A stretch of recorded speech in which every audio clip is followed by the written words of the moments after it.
Welcome everybody to Off the Grid. I think this is show number 9. Brent will correct me if I'm wrong, right? We'll just edit it in post. Just say it's 10 too. This is Off the Grid 9. Yeah, right. We don't have the full crew here today, but we are lucky to have Rob with us. We have Jesse and we have Rich from Car Guru. So let's get right to it, guys. First thing I want to talk about was, has anyone ordered their Boring Company hat? No. This was Elon's way to raise money, I guess, for his Boring Company. That's how he's funding it. Right. That's how it's $20 a hat. Just buy hats? And he was up to like 5,000 within the first 48 hours or something. Wow. So if you ever need an idea of how to raise money, just sell boring hats. Sell hats. Hats and t-shirts. So just hats. No t-shirts, no tank tops, no napkins. Hey, Bobby, could you open up the website there? We'll just take a quick look at the hat. I've got one coming. So the question about the Boring Company is, so we've all heard that he's got like 500 feet of tunnel now next to the Hawthorne plant. And we think we've estimated that the hole is 12 or 14 feet wide. So is he going for a pod style, Hyperloop thing, or is he going for the skateboard, one car at a time? Like, what do you think he's trying to do here? That was still the video that they showed of it was that. It was a car skateboard. Yeah. So you put your car in it, it takes you and your car wherever you need to go, and that solves the last mile issue, right? Because one of the problems with trains is you get there, and then if it's not within a mile walking, you're in trouble. Right. So city bikes and other solutions, but if your car is there, yeah. So this boring machine can only dig through, I think, soft earth. And is his plan to just steer around all the rock deposits on the planet? Good point. Well, I mean, okay, so I think this is for a city.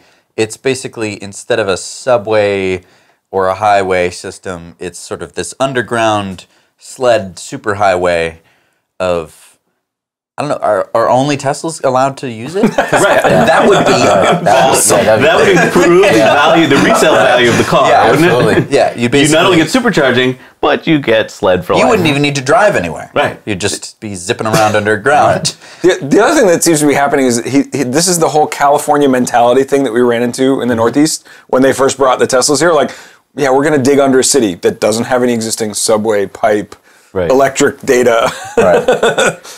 Right, yeah. I mean, it definitely will be popular in LA because, I mean, we were looking at LA because we're going to be going to LA to see some event, and it's just like, oh my God, you're just like scrolling through Google Maps, just like, oh my God, like where does it end? Like it's just this, Yeah, so maybe it will be a specific like application, software at cities that haven't been developed, maybe. Do you think it's so like China? No, I'm serious because I mean, I think that like China would be a great candidate for this as their cities start or continue to explode. And traffic, I must assume, must just be horrific. But I mean, run the numbers a little bit and you begin to see that if you're going to do a individual car system on a sled, then you need a lot of tunnels to make this work. Well, and that was his plan. Okay, but so let's get to this point, which is it costs about $1 billion a mile in many places to dig a tunnel. And he thinks that he can get that down by a factor of 10. Yep. And to do that, he's planning a bunch of things. One is that like right now, the boring machines that are out there, they dig half the time and they build walls half the time. He wants to get it so that they're digging and making walls all at the same time. So that would cut it in half. He wants to have no human crews. He wants it to be completely automated. Yeah, the simplicity. Yep. He wants to beef up the speed by, I guess, getting the cooling down. I guess that would get it up another factor, 2 or 3. What else he wants to do? There's a couple. Switch from diesel to electric. Yep, and then instead of trucking out all the dirt, you turn some of the dirt into bricks to make stations with. Interesting. Right. So with all those, things, these efficiencies, he'd get it down by a factor of 10. Do you think that that's possible? I think.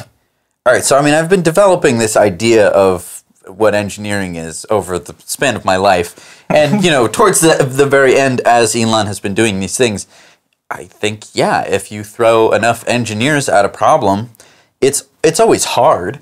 And so when people are like, it's never going to happen, it's because like they look at the problem and they see that it's very difficult. But if you have engineers working on a problem continuously and they're just working on it, they make breakthroughs and they continually are improving. And I think I think he could do it. The difference between that and the SpaceX model is the cost reduction is your generic business idea. But, space is space. You have good weather, you launch. You don't have good weather, you launch. If you can just reduce cost per pound, you're good. The difference with tunneling is that tunneling is not the air The air is the same everywhere for everybody with the rocket all the time. When you dig a tunnel, you want to go from A to B. A to B isn't the same all the time. So the cost reduction is exactly the model he's done before, automation, cost reduction. But I think they may be missing that second piece, which is that the tunnel needs to go from here to there, and your machine may not be able to do it because of the variability. All right, well, let's pick what job you would like at the Boring Company. They've got a jobs page, and there's some openings. Okay, all right, let's apply. Professional civil engineer. I know Jesse doesn't want that. Professional, hey? Electrical engineer. Software engineer, industrial automation engineer, senior concrete engineer. That's me, baby. I'll be that guy. Right. Senior tunnel design engineer. That sounds pretty sexy. That sounds pretty easy, actually. Just draw a circle. New York. I'm pretty sure. You have to be German. Yeah, I guess. All right, we will have the tunnel to stretch for 300 miles. You've got the job. Excellent. TBM, so that must be tunnel boring machine operator and mechanic. I don't know if I want to be if I'm above ground, like with a joystick, maybe, but not below. But it's not a diesel engine mechanic. True, but so you're down in a tunnel. You still get shocked though on the ground. You mess up. Ooh. Yeah. Do they have any CAN bus engineers? Any CAN? Are they using CAN? No, they do. I was going to say CAN on the TBM. Yeah, the firmware engineer needs CAN bus, C++, and embedded Linux. So very interesting. Guy. Oh, well then there you go. Safety representative and gas tester. What? No. No. What gas? Oh, like the gas underground? Like the air? I guess. Air maybe quality. A canary. I don't know. Mechanical engineer designer and the California professional geologist and certified engineering geologist. So they need geologists. Ooh. Yes, there you go. There's that other factor. Yeah. Right. They don't want to hit bedrock. They want to hit soft dirt. Is there a person that gets maybe the coffee and donuts for the crew? That's not on here yet. Wait, is there a person that takes the wrecked TBM, rebuilds it, and sells it for full price? Once it gets flooded and on fire? Yes, they're going to need that. I could have a salvage TBM business. Can you imagine that? $6,500. It's the one, the one where they dig it and they put it in the ground, and you dig it up and recover. Right, exactly. Yeah. All right, took me 20 years out, right? That's an idea that I don't want anyone to take. We'll cut that out. Thank you very much, guys. Thank you. All right, let's move on to our next story, which is the former GM vice chairman. Remember this guy, Bob Lutz. Oh, no. I know that name. We need to play the clip here. So, Bobby, play the clip, and then maybe get the barf bags out. And for all I know, it could be 30 years or 35 years before we get there, but it is absolutely inevitable. I mean, human-driven vehicles are on their way out, except at automotive country clubs and off-road dude ranches where the wealthy may still, just like well-to-do people have their horses at horse stables now. But basically, it was the end of the horse era, and now it's going to be the end of the car era. And from a standpoint of moving human beings around the surface of the planet safely and efficiently, let's face it, it's the only way to go. Human beings just can't handle it anymore. This is Elon's grandfather. Your piece was great and got a lot of attention, and it deserves the attention, but aren't you underestimating human beings' love of driving? I mean, entire car companies have based their marketing solely on that message, the joy of driving, and your argument suggests that's just going to disappear. Well, look at... Again, I refer back to the horse, where certain breeders had horses that had certain characteristics, and kind of it all went away from the public highways. It still exists on private land. And cars are entertainment, they're social object, they're psychological objects, they are objects that help attract the opposite sex or whatever sex you're trying to attract. Okay. That's good. That is a major role, but it's not the primary role. That's the fun part. That's the image part. That's the excitement part. But that has nothing to do with efficiently transporting human beings. So what does it mean for the automakers? Will they be the ones behind these futuristic modules of self-driving cars, or you see other winners here? No, they will for a while, and it's going to be a gradual transition. And there'll be more and more autonomous vehicles and less human-driven vehicles, and then there'll be a tipping point where the feds say, wait a minute, 30% of remaining drivers are causing 99% of the accidents. And that's where everybody will have 5 years to get rid of their car. No, but it's interesting. The car producers are going to be in a position like Nokia was as a producer of handsets. It used to be you produced the handset and you made money on it. Now, on modern cell phones, the makers probably make next to nothing, and the value is captured by the service providers, the Verizons, the AT&Ts, the Sprints. And it's going to be the same with cars. I always use the analogy, have you ever heard of American Freight Car Company? American Freight Car Company is a big company. Nobody's ever heard of them because you don't brand freight cars. They get sold to the railroads who put them in trains. And that's much the way it's going to be with the makers of the modules. They will be they'll be bidding on big contracts for people like Uber or Lyft and all the other But why companies. wouldn't it be, but Bob, to that point, Uber right now, I mean, their business model is based on having a driver who owns a car. Now, they might help them buy that. But why wouldn't you reverse it here? Why wouldn't it be GM, which owns the car, and just needs the software? That's actually not true. That model has changed now. You can be a driver to provide the service, and you actually rent the car for your car. Right. Maven has a service that's now you basically rent the car from them, and then you make the money as the operator. Exactly. Several million cars a year that are out there. I don't know where they'd get but your point is an excellent one.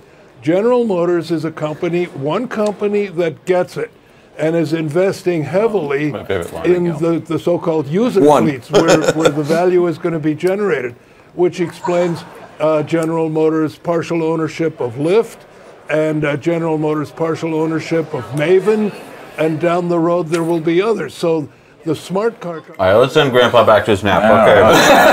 Well, I'm in. No, he's got the points. It's just it's interesting because if you go back and watch him a few years ago, he wasn't on this train at all. Not at all. And now he's acting like he's seen it the whole time. Right. Well, and obviously you wouldn't want to tell. Well, he has seen it the whole time. When he was a kid and they had horses and hitching posts, look at what's changed. Right. No, I mean, so he's bringing up a lot of things that Elon's been talking about forever, but he makes it sound like GM's getting it. They've just come up with it. Let me tell you. I was just talking to the engineer who came up with this idea. I mean, he talks about Lyft and Maven. These are things GM just got on board with. Right. And these are things they were forced to get on board with. And so I just love how they make it seem like GM has had this vision the whole time. Yeah, I don't know if it's forced, but they definitely are seeing the writing on the wall, which I think is really where he's coming from. Even if he has the context wrong, that GM is the leader or whatever.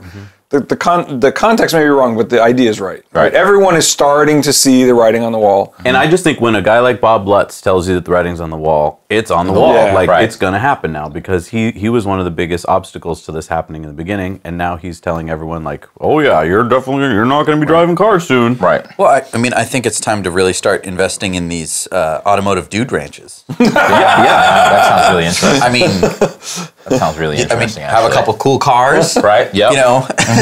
You can rent them for rent them for a couple $1,000 a day. Exactly. Got a couple drive guys. It only on my special land. Right. Actually, that's not a bad idea. Why don't we cut right there and we're good? Trademark that. The Bob Lutz Dream Car Ranch. Right, and I think that it will work out. I think that this is going to work out because the places like cities where not too many people own cars, and most people don't get to drive them every day, and it's not like they're it's a hassle to have a car in certain environments. Huge, like New York City, forget about it. Right. I think that's going to be fine. There's not going to be a huge, there might be some automotive dude ranch that they cover a golf course with, or it goes around the golf course. But I think out in the country where it's I need my car, I think they have the land and the space for it. It's gonna. Well, so the point he's making that's interesting here is that there's a time that he's talking about where people will be considered a risk in a car. And you will not be allowed to operate a car on a public road because you have become a bigger risk than, when you were needed to operate the car. I don't know how soon that's going to come, but it's an interesting idea. Yeah, I think it's going to come. Honestly, I really do, because if you think about it, think about the autonomous cars by Google a while back. I remember when I think they clocked close to 1 million miles without a single accident. And then I think it got in one accident a while back because I think a bus kind of did a weird shaky move and cut it off. So, but I had this conversation with a friend of mine in New York a couple weeks ago. Right. And here's the thing about it that he was saying that in the end doesn't add up. If the cars are doing all the driving, and let's say the cars are all talking to each other, there's no traffic lights, all the cars talk to each other. Right. He's like, then it's great. No, there's no accidents. Like, you forget. The cars aren't the only things on the road. Right. When you're in New York City, cars are only one piece of that puzzle. It's a huge puzzle, right? And if you take all the operators out of the cars, are you going to ban bikes? Are you going to ban pedestrians? Right. Are you going to ban pigeons? Yeah, but don't you think an autonomous car will be able to see, bikes and people better than we can? But his assertion was that the way you make cars safe is you make them all auto drive, which is what, Lutz was talking about. But that's not the only variable in the equation. So you can't say the roads are safe now because the cars are all autopiloting, because there's still other variables. Right. Yeah, but I mean, I just think that when you do that, because they're going to have better sensors than we have and better reaction times, that they're going to, I don't think there'll ever be a zero. You can't just rely on them just talking to each other. No, but right. so but 10 miles... They'll have LiDAR, they'll have... Yeah, but that's not the point. 10-mile-an-hour taxi in New York City with 1,000 people on the road, bikes, walkers, whatever, the car can't underdrive someone's stupidity to cut it off, no matter what the variable is. But there'll always be somebody who can fall in front of the car. Oh, sure, but I just think it'll be a factor safer than humans, like by 100 or 1,000 or 1,000. Because right now in New York City, there's someone who just fell in front of a taxi and got run over. Like right now, that probably just happened. Because New York is gigantic. Right. And we're not like, oh my gosh, what are we gonna do? This is crazy. Like taxis. Right. But when people stop killing themselves or other people with cars, the next thing that's going to happen is autonomous vehicles are the blame. I don't know. It doesn't add up. I think what Lutz said was actually pretty interesting, that once we get to a certain point and it's going to be like, oh my gosh, only 30% of the people who are in cars on the road are driving, and they are causing the majority of the accidents, people are going to be like, what the heck? Get these people off my road. We have always been blaming people throughout the century, or the decades where driving has happened.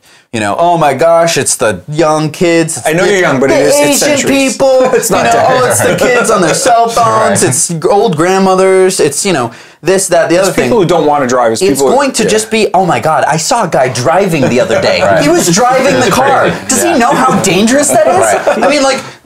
It's exactly what it is. It's just like, drinking and driving. We're like, you're drinking and driving? You're under the influence? You're getting pulled over. Right. It's going to be the same thing. Yeah. We'll see. Well, so let's look at that bus in Las Vegas, right? So AAA just put a autonomous bus on the road, and it got its very first day. The headlines were, let's go ahead and pull it up there. Yeah. So the headline was, after 20 minutes of autonomous driving, car gets in a wreck. Right. And so the reality was, the thing had actually been on the street for months. Right. The way it was hit was it was waiting for a human being to back a truck into an alley. Right. Now, is it just this thing where, they're trying to get readers, or do you think it's more insidious than that? Do you think it's more of an evil, corporations own the media? That's totally about attracting, Yeah. But then why not spin it the other way, like human screws up autonomous bus's first day at work? Funny. Yeah. Because then, I can see it going both ways, but obviously they want to... They just lower it to the lowest common denominator. But they don't even mention it in the story. They want the person who just learned how to read. Yeah. But here's the problem with this, is that when these stories go around the internet and people read them, I bump into people like I bumped into a guy the other day who's just got the wrong information all the time about things like electric cars. Like he was telling me that, I heard an electric car blew up the other day. Whoa. And it was like, well, that was a Chevy Volt and it has a gas tank. Right. So, yes, it has a motor, but it was the gas tank. Right. That's really slowing down the adoption rate of electric vehicles. I don't know if it's slowing down. You're always going to have that element. You can see it in the political stuff from the last couple of years. You can see it in lots of different things, that there is a segment of the population that doesn't ask the next question. That's never going to change. I think the media, get this, right? I think the media has a huge influence on people's thinking. Yeah. And I think I know, write this down. Right, and I think articles like this really put a spin on those things, because I remember my mother came to me a while ago when the first Tesla autonomous driving incident occurred, which wasn't Tesla's fault, it was the driver's fault. But that made national headlines. Yep. Everyone's like, "Oh my gosh!" The early fires were the same way too. It was all over the news. All over the news. Right. Now here's the thing. So my mother knew I was building one. She goes, "Well, you can't have that in your garage. It's going to catch fire. You crazy?" And then it's not an autopilot one, is it? Because if you drive it, it's going to drive you into a wall. You're going to kill people. Right. So my mother believes that. My in-laws believe the same thing. Like that's just totally crazy. Right. And I wonder, like, where do you get this from? I was like, well, I read it in the news. Yeah. What's online? Right. And I mean, the craziest part is that it's not like just some guy off the street. Right. It's your own mother saying that to you. So here's something that's changed with media that I don't think people pay enough attention to, and that's that there used to be a standard for reporting. And then there are institutions that have maintained that standard. People who grew up in the generations where the media and reporting had a standard, and you could assume it wasn't just somebody writing an opinion. There was research, there was validation, and that standard doesn't apply now. So people read, and they apply the standard subconsciously, but it's not there. Right. Not only that, but there's also, compared to 50, 60 years ago, there's 100 additional types of sources of information. Right. For example, my ridiculous YouTube channel, I could spit whatever insane things I want, and unfortunately, like if I don't fact check a lot of those things, like your subscribers, my subscribers, they believe those things. Well, that happened. One of your stories got picked up by Jalopnik, and then I got fed back the information about you. Luckily, I knew you, and I knew it was our fog machine. Right. So I was like, no. What you just read in Jalopnik didn't actually happen. And people were like, no, I read it. And they would send me the link. And get that. So if you think about that, 100,000 people saw that video, and 100,000 people now believe that this is the case. Thank you, Rich. No problem. I think it's human nature to grab onto this stuff, which is A, why it's used in trying to get clickbait and trying to drive revenue and trying to drive, reads. Right. And B, it's just, it's part of the culture. It's bad news. But like what you were saying before, where there was fact checking and stuff, it would have stopped somewhere along the it never would have gotten out. Because there were always the rumors, wives telling each other, wives telling each other things. I mean, it's such an outdated thing, but I mean, that's how rumors got spread. But it wasn't on the mainstream news. It wasn't just like you could go to some website with a a title and a head page, and it looks legit because it says some kind of mixture of Times and news somewhere on it. Rich brings up a good point, though, which is once you get an idea stuck in your head, it's stuck there until it gets dislodged. And it doesn't get dislodged very easily. I mean, people, once they believe that your car blew up or whatever. And I ran into a huge moral dilemma there, too, because when I posted that video and the hits were just climbing, I realized that, a lot of people were saying, see, I knew these cars were unsafe, ... And I said to myself, well, that's not what I was trying to portray. It was supposed to be like a funny thing. So I knew that instead of waiting a week, I had to do it 2 days later and say, hey, this is what really happened, and this is the full story. But unfortunately, what happened was people didn't watch that one. They don't less care. Exciting. They don't care what the truth is. They want to see that someone... Rich, we're revoking your Tesla rights. You're not allowed to have a Tesla anymore. And back to that. So back to this self-driving bus crash on the very first day at work. People love the bad news. All the videos that all of us have posted so far, if anything's negative, something bad happens, people go crazy for it. And people, especially, and I find this especially true about Elon Musk, anytime anything wrong goes anywhere related to Elon Musk. He's 3 days late. Right. Well, unbelievable people. It's like, I think I've read this somewhere, that John Cleese, the British comedian, once said that, like, Americans, they'll put up with you being richer than them. They'll put up with you being, more connected and stuff, but they will never forgive you for being smarter than them. They will never forgive you for it. And I think that that's what it is. I mean, Elon Musk, he's the smartest guy I can think of. And I think that people just hate it because it's just like, they're just like, man, I hate that guy for being so smart and doing all those things. It goes back to bullying. I do agree. It's just ridiculous. I mean, you notice stuff like that your whole life, but it's just, to have it so concentrated on this one person who's like, I want to make the world a better place, and people are like, you. It's just like, come on. Right. You know, he's not like, I want to make $1 billion. No, I mean, a good example of that is when he went to Australia and he wanted to solve their energy problem, and all the politicians were just like, who the hell is this guy coming in here with this ideas and trying to help? Right. You're not going to help us. Yeah, right. It's so weird. I mean, because people will be like, you know, who wants to be a millionaire? And people are like, I hope that guy wins $1 million. Right. You know, but if someone's like, I wanna, you know, make less people die from car accidents. Well, hold on. They're just like, wait a minute, I'm not gonna be able to drive my car. What do you say? Yeah, right. Right. No, it's a good point. That explains why Smarter Than a Fifth Grader was such a big hit in America, right? Yeah. Right. He's not smarter than a fifth grader. I knew it was. Right. But we digress. Right. All right, let's go on to ethanol, E85. I get a lot of emails from people who are saying, I can't afford a Tesla, but I can afford an ethanol car. Why isn't that a good alternative, Zach? And if I say anything against ethanol, then they write back like, screw you! Yes. I'm trying to do the right thing, blah, blah. Right. So what are your thoughts on ethanol E85? What do you tell viewers if they're like, I can't afford a Tesla right now? I say go buy a lease return that's 10 grand. I would say if you can't afford a Tesla, there's several other electric alternatives out there that under $6 grand. And I think it's perfectly doable. A lot of them tell me, a lot of these people from the middle of the country, they say, I need a pickup mileage, truck. I need the mileage. I can't do, you know, I'm waiting for a Tesla pickup truck. I'll maybe do it then, but like, I gotta find something. So look, back when cars first came out and gasoline was a thing, there was a whole bunch of people that couldn't afford them, right? The Model T was the first real affordable car. So there were people buying cars that, you know, nowadays cost $100,000 and they were beautiful, handmade, you know, and they were the, 50 times more expensive than the Model T thing.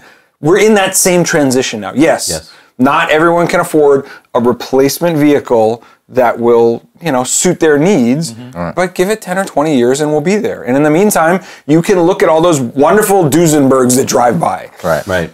Yeah, they get angry. I mean, a lot of people do get angry because they feel like you're basically saying that they're hurting the environment if they don't buy a Tesla. And that's, I don't think what we're saying. We're saying, keep your eyes open for something you can afford or for the next technology like a Model 3 that's coming out. I don't ever push electric cars from that angle. It's simply the future.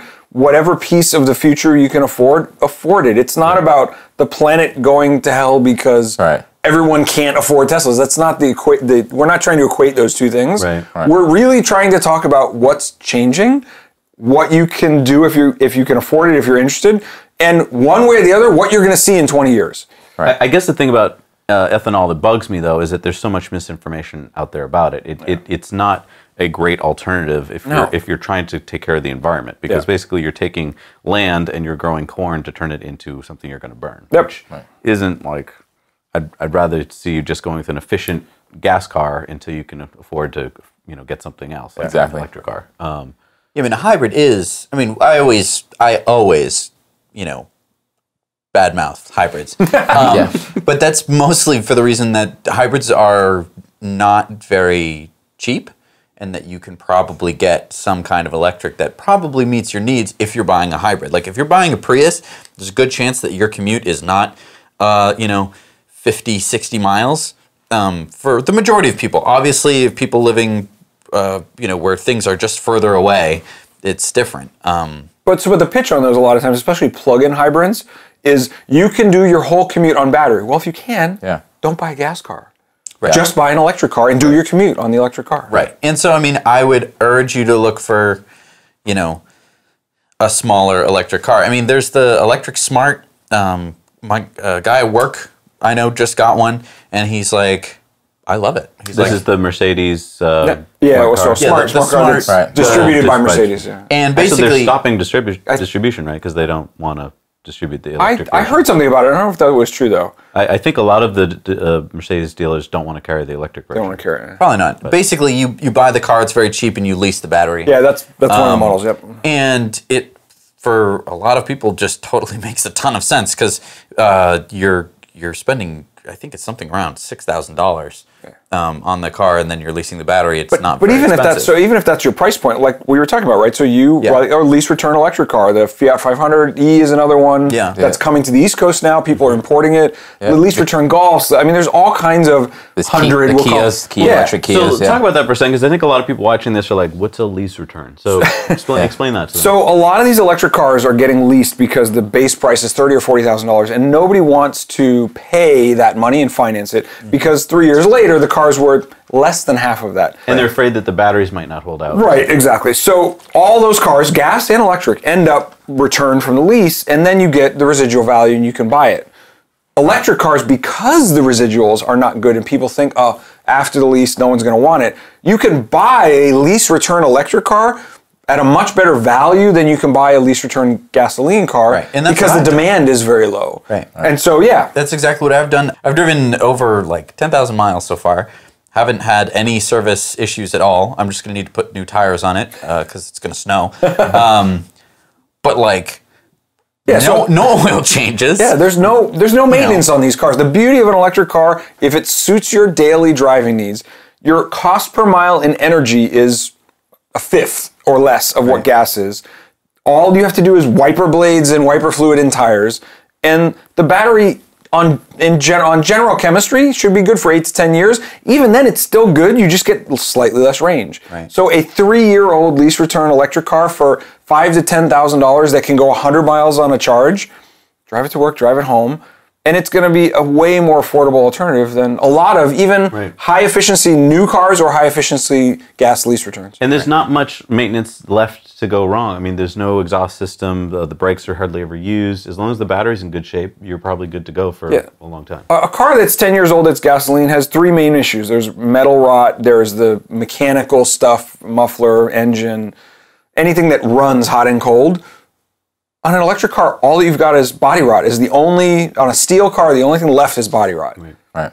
Now, a question for you guys, because Jesse just went in to get his snow tires, as you mentioned, and we went to a tire place, and Jesse just wanted the front 2 tires to be winter tires. My driven tires. And, I want to spend... We got the age-old spiel. Our kids you don't like it? You don't like it, huh? I understand. I know what can go wrong. His argument was that, well, your engine up front's really heavy there, son, and so, blah, blah, and we were like, it's an electric car, it's a Leaf, so it's much even, weight distribution. I understand. I know what can go wrong, right? I'm driving, all of a sudden, my back tires lose traction. Yeah, you're turning, Especially if I do a turn, the back end can fly out. Yeah, it's an oversteer. Now, either I'm going to get snow tires on my car, 2 snow tires on the front, or I'm not going to. I'm going to stay. Those are the only 2 options for Jesse. I'm going to stay with my. Wish there was another option. There is no third option. Balding front tires. Either I am going to massively oversteer, or I'm going to be braking heavily and steering out of the way. So here's an alternative. Or I am just going to continue driving. Jesse, let me tell you what to do. Okay, there's a third alternative. If you could only afford 2 tires, right? This is very obvious. You guys should all know this by now. You buy 1 tire, put it at the front right. Really? Take another one. Put it at the rear left. Does it really work? Yeah. It works 0% of the time. I would disclaimer. Don't do that, please. So here's another alternative, though. Instead of buying winter tires, you're only going to use 5 months of the year up here. Just buy a set of all seasons that have a decent winter rating and get a full set and rotate them, which is what I did last year. So is it that this just the 4 pushes it over the edge for the pricing? Is that what it is? I think, here's what, first day it snows. I'm going to take it into a parking lot, and I'm going and I'm basically going to just see how bad it is. If I'm like, ugh, don't worry, I will go straight to the tire place and say I need 2 Except more at that point, snow they'll tires. probably be like, we can't add 2 snow tires to these tires. We need to pull a full set on. No. They'll sell you another pair. Because your rims are what, like 6 inches? It's like a small pizza, just like your rim size. 16 inches. 16? Wow. Yeah. Good deal. All right, so how much do those normally run for a 16-inch snow tire? You guys are very thin, too. $70, yeah. They're not that thin, actually. They're not like, they're not it's a pretty standard profile tire. And $70 isn't terrible for winter. Yeah, that's actually pretty, But for the same $70, that's why I'm telling you, that's what I did last year. You could go to Tire Rack or some other, any other place that rates tires. Find an all-season tire that's got the light green rating for snow, and then you don't have to worry about the waste of having winter tires. Eat something with tread. That's like their biggest thing right now. Well, it's the rubber. So in the winter, it's really about the rubber that makes the difference on winter tires. But all season good winter tires are almost as good as ice rated tires. Well, whatever. I have two tires in the back. Whatever, I'm not listening to you. I've already made that decision. Whatever.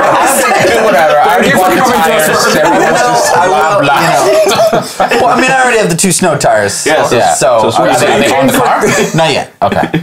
All right. Monday. Because they wouldn't put them on the car, we ended up walking out with just the tires. Can we do a GoFundMe for Jesse and 2 more tires? It's an experiment. It's honestly, it's an experiment. While we're talking about like the 2 tires thing, I want to ask you guys, because I don't know this. When you're in most cars, can you adjust the height of the driver's seat? Because I've always driven up until now like SUVs, and normally the seats. And the ones wasn't adjustable? Were adjustable height-wise. Have you? What's your experience? A lot of cars you can't adjust the height. Okay, so here's my thing. You ever drive down the street and you see someone who's driving, and here's the steering wheel and here's their head? Yeah. What's up with that? Yeah. That can't be good. You're seeing, like, try this if you're in your car right now watching this episode. Try this, like... Why are they in the car? What are you talking about? Yeah, right.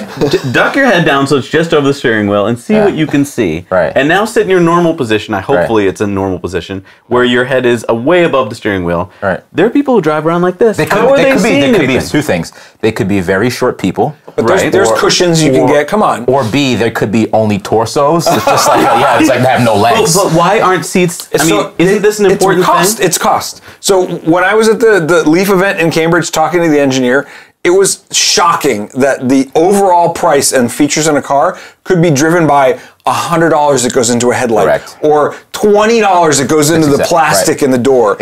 So height adjustment is an expensive mechanical feature. If you think about it, like if you're making a car that you're putting out, let's just say 50,000 copies of, you take that $100 part, multiply that out by that many cars, it definitely adds to the cost. Okay, but we need to, like, people, if you're driving around and you're not at the right height, get a cushion. Yeah, please get a cushion. Get it. Let's like have get a car guru cushion. Let's get like a sponsored cushion. I'll make you one. Yeah, right.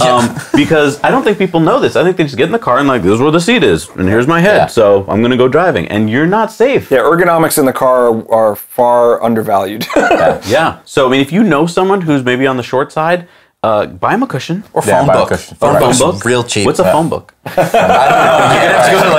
Yeah, they're probably really expensive now. When I was a kid, they were the only way. There's that thing that on MythBusters they put together and they try to pull apart with the tank. What's MythBusters? All right, the Lamborghini. Have you guys seen the new self-healing? Yes, the MIT project with capacitors. Absolutely cool. But the more I read, it seems like it's just a concept car. Yeah, it's a research project. And none of the cool things on there seem to actually exist yet. Like there's supposed to be motors on the wheels coming soon and capacitor battery. So they built a very nice rolling box. Yeah, exactly. And it's great. I mean, really cool. I hope they can do all this stuff, but they make it sound like they say that it has self-healing, and it's like, whoa. That Wolverine? It's a Wolverine battery. But what do they talk? If it's just concept, I could go out and do that. I could make a rendering and tell all the cool things it's going to have. So kudos to Lamborghini for getting together with MIT, because this is not necessarily about technology that is now. Okay. It's about taking a brand and taking research and driving innovation, right? Do you know who owns Lamborghini? I just found VW. VW. Yep.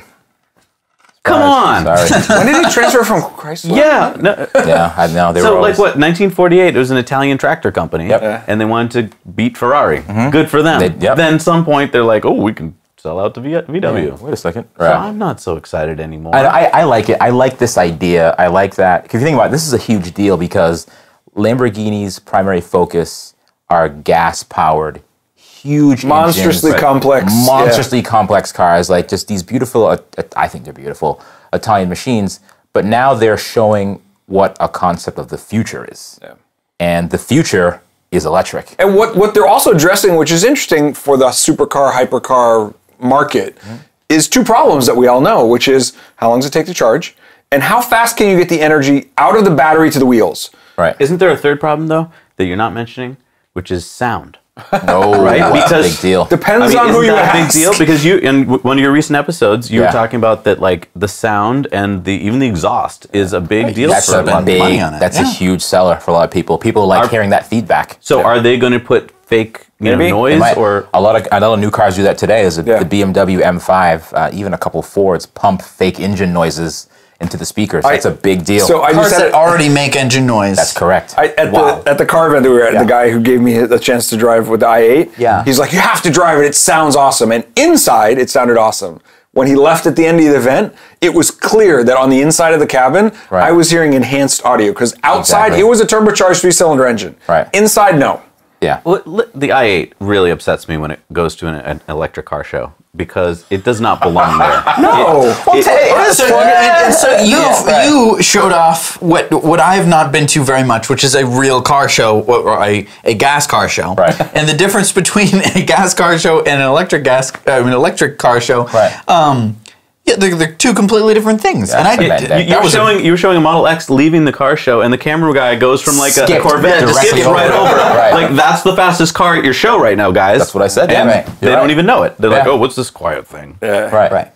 But you really gave an important viewpoint there because I hadn't realized it. I thought because we go to EV events that these are car shows. Right. These are not car shows for most people, right? Because they go there to see how you've tricked out your car, and for most people. An electric car show, we're just like, I drive an electric car. This is Is there a tree I can hug? Yeah, right. No. But that's it's insane because that was my first EV car show, and it was really so the one a few weeks ago. It was a huge difference, but people want the sound, and I'll give you an example of that. Your Leaf came with the sound, I ripped it out. Exactly. So people, that's going to be a huge issue getting away from the sound. But I think that's a certain generation. That's the sound in the Leaf is just to alert people that like I'm coming through. But that's all it is. But in another sense, when you modify your exhaust, you also want people to know, hey, I've arrived. Look how powerful this thing is. Look, listen to my presence. You know what I mean? Right, and I think that it could be fun because the reason I did take out the system is that I did want it to be silent. It sounded ridiculous I wanted it to be. Too, I think it sounded like I needed brakes. Right. And I was actually going for a specific sound, which was Ninja Silent. Oh yeah. Okay. So you're absolutely right with the sound thing because. That is what I got. People can't get over the fact that something doesn't make any noise because now there's all these safety things like, what if you don't hear it coming? Take out your earbuds. So let me ask you: are you on the cutting edge then of going from the modding of your ICE car to people will just start modding electric cars because they'll do what they want. They'll do the speed. Right. But I assume in the near future you'll be able to mod your electric car. You can now. So here's the thing about right, exactly. Here's the thing about sound that's interesting. Sound and power are unrelated. There's a perception that sound and power are related, but they're actually unrelated. Right. So I think what actually happened over time is that people who could not make fast, good performing cars made loud, burnout cars. Right. And that's developed an entire segment of the car culture. Mm-hmm. But there's the original group of car people that wanted to take something that moved and make it move faster and make it turn tighter. And I think that's the group of people that are now coming back to electric cars because if you can only afford so much in a gas track car, but you want more performance, electric is the logical evolution for that. So performance, not sound, will probably be a different generation that actually takes on to electric cars. Right. Interesting. Yeah, I think you're right. I think it'll just take some time. Yeah, there is gonna be a transition. Yeah, because people associate the fact that the car makes noise with performance. And people want feedback. People want, when they put my foot down, when I hear that noise, I like the, the car's an electric car, you get a different kind of feedback. Speaking of feedback, though, I've noticed in my Leaf, so I have eco mode and regular driving mode, and I'm usually in regular driving mode. Yeah. You get actual acceleration. You're killing the tree in the car. But so then the other day, I was like, well, what if I switched it into neutral, just for fun?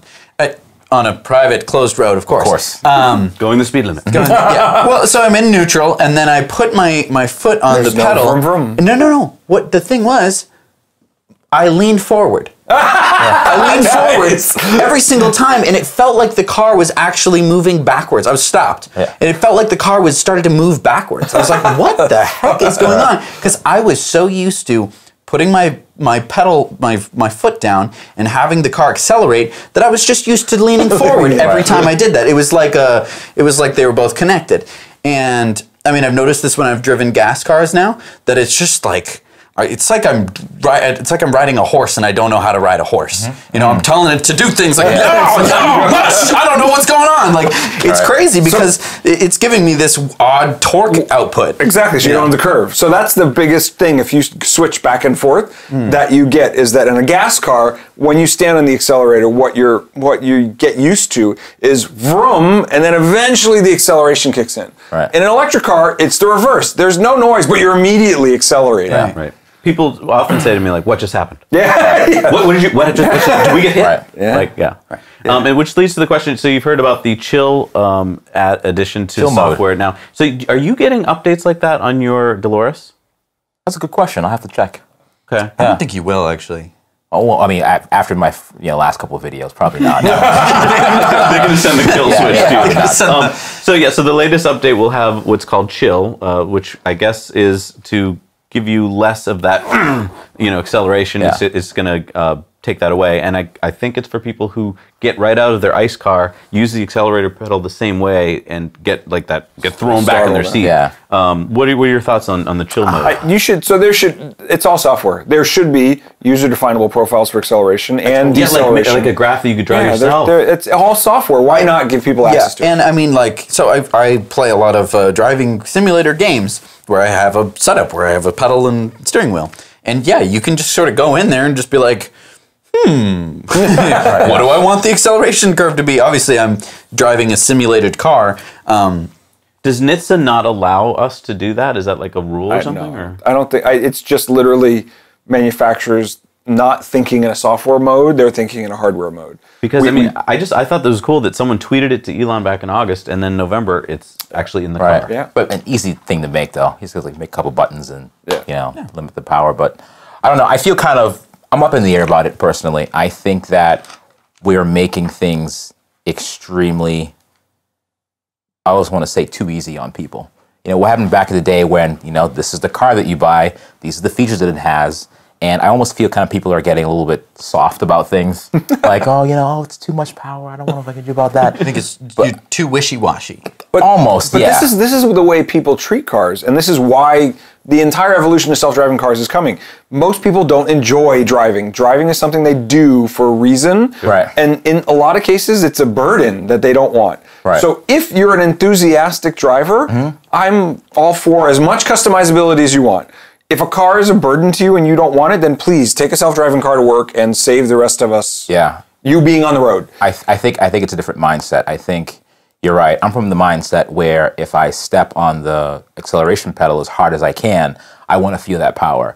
If I step on it medium, I want to feel that power. Oh, you want to feel me? I want to feel the medium. So you want to actually control your foot. Exactly, I want to use my foot to control how much power. I feel like many people just don't understand how an accelerator works, and they're like, "Oh my God, that's too fast! Can you slow this car down?" Well, and there's a risk in inconsistent user experience. Look what happens to people who change from their home car to a rental car to another rental car to another rental car, and how often little things happen. I'm parking, and I didn't anticipate the bumper was that far out. I hit the brakes, and they were way tighter than I'm used to. And exactly, and that's the thing. I kind of want people just to kind of get used to it and get over it. However, I understand where they're coming from when Tesla did this because they want to increase user adoption. So if this is a reason why someone could potentially not buy one because the acceleration is too aggressive and they're having issues switching back between cars, absolutely. All for it. If you want to sell more Teslas doing that, I think it's a great idea. I think that there is a sexist reason behind this. I don't think that Tesla is sexist, but this is going to sound sexist. It's that grandmothers, you can. It's that, and I think that I'm not the one. I'm thinking that I'm not the one being sexist here. I'm just highlighting it, so it's not me. What I'm thinking is though that guy gets a Tesla. Drives it around. His wife eventually borrows it, loves it. Wait, so you're talking about Rich? Okay. Then she wants a Tesla. He says, I don't know if you can handle a Tesla, because I'm a man, and I can handle a Tesla because I'm a man, because I'm sexist. Right. In this situation, in this scenario. And then, chill mode comes out, and he's like, okay, she can put on chill mode. Right. And now it's more of a girly car. Right. And now... I do like it for your teen driver if you could lock it in chill mode. Well, you've got valet mode. Oh, that's true. Oh, yeah, you can lock it. I never even thought of that. But here's the thing: that example you gave, that's almost exactly what happened in my situation, close to a T. Because you're sexist? Yes, I am sexist. All right. So my wife she drove a Tesla for the first time, and she's like, I'm having like neck problems because acceleration's like it's kind of aggressive. Yeah. And you know what I did as a man? I said, get over it. but here's the kicker. She got over it. Oh, I see what you're saying. I actually have to be gentle with the accelerator. And she was able to drive the car like a regular person. Neck problems went away, and that was it. It was just like getting used to the. Was that the week you asked me if you could sleep on my couch? Yeah, right. I was like, I don't have anywhere to go. But totally just kidding. Well, not about that situation, but about being a chicken. But I think that people need to start getting used to a different driving experience. Or don't wait for the auto driving cars and just don't drive. Oh, I see what you're saying. So you're saying that people should embrace having the machine. Embrace the machine that you have and drive it the way it drives. Because in my opinion, I think they're almost trying to dumb some of the great properties of the car down. Yeah. That's true. So it drives as more of like an internal combustion engine. And the first time I got in my Leaf, I was upset about that it would coast for so long, that my regen braking was so weak. Only to learn later that like newer generations actually have better regen and stuff like that. I was like, this drives like a gas car, coming off of a Tesla. A viewer in Switzerland just wrote to me. He's getting a Tesla, and they gave him a loaner car while he's waiting for his final delivery. And he said, "Oh my gosh, there's like I never have to worry now getting onto the highway. Like all these things just disappear because I have the power." And I'm like, so why would you want chill mode? Because then you're going back to right. So I mean, I do see where you're coming from, where people aren't going to know that they have the capability to I actually need to floor stampede of elephants. I need to floor it. Just look at the variability in the electric car market and the philosophies that went behind all of them. Right, the Ford Focus Electric that drives like an automatic transmission car. The e-Golf, when I lent you the e-Golf, that strong regen. So what I think is good about these types of things is instead of a manufacturer saying, this is the car we make, if you want an electric car, this is our flavor to drive adoption. They're all electric cars. They all have these characteristics. If you don't like it, here's how we can help you adopt. Right. Yeah. No, I mean, that's a tough one. It's kind of like when a lot of people were switching from a Mac to a PC or vice versa. Yeah, vice versa. They'll have these filters where you could filter your Mac so it looks like a Windows computer, almost like a gateway. Like, hey, listen, I have the Mac hardware, but I'm not used to this interface yet, so we're going to put a Windows 7 or 8 skin over it to help you get used to it until you're ready. I think that's kind of what's happening. But the problem with that is that when you start to switch back and forth, that causes an issue. So now you're driving and you expect the car to behave in one way, then, oh, wait a minute, I didn't put chill mode on. Now my car's on the lake. And things like that would happen. And I don't want that. I want you to just kind of get in the car. Okay, this is different. But so the whole reason we have all these different models of cars in a given line is because not everybody wants the hypercar. So two choices: make lots of cars, or go software click. That's a good point, because I mean, you are basically just turning it like from Ford Mustang into like a Camry. Why do you buy a Honda Civic versus an NSX? Well, A, because you can afford it, but B, different driving experience. If they're all built like NSXs, why not be able to drive it like a Civic? So do you think it would be the kind of thing where you would just pay for that as an upgrade? Well, so that's part of what they do right now. So there's two elements. There are small build differences. So you can save thousands of dollars on the motor controller because it doesn't have to put all that current through it. So in the motor, like the performance motor, the not performance motor. So on a $100,000 car, maybe there's $20,000 worth of stuff they can take out of it if you don't want super performance. But even a base 70 rear wheel drive car, 60, so that even at that level, there is so much in it that, again, take it down a few notches if it drives adoption. Could you do like a subscription service? So it's like this weekend I'm going to pay $15 so that my car will drive like crazy. And when it's all software, you definitely can. Yeah, that would be kind of cool, actually. Well, it's not going to last for much longer because we all are just going to hop in our autonomous trick cars. So, enjoy it while we've got it. This is a minor, like, little blip problem. There are people who drive now who love driving who are going to want to keep driving. It will happen. In the dude ranch that we I have a question. The dude ranch. Speaking of over-the-air updates and improvements, now, did Tesla roll back the temporary increases of range for the Hurricane? I didn't hear about it, but I'm assuming they did. Oh yeah, I don't know. That's Kind of curious. They forgot. That would be weird if you were on like 20 miles, then all of a sudden it was like, you're done. Yeah. That's it. Oh, I can't get home. You can't drive anymore. Yeah, right. Sorry.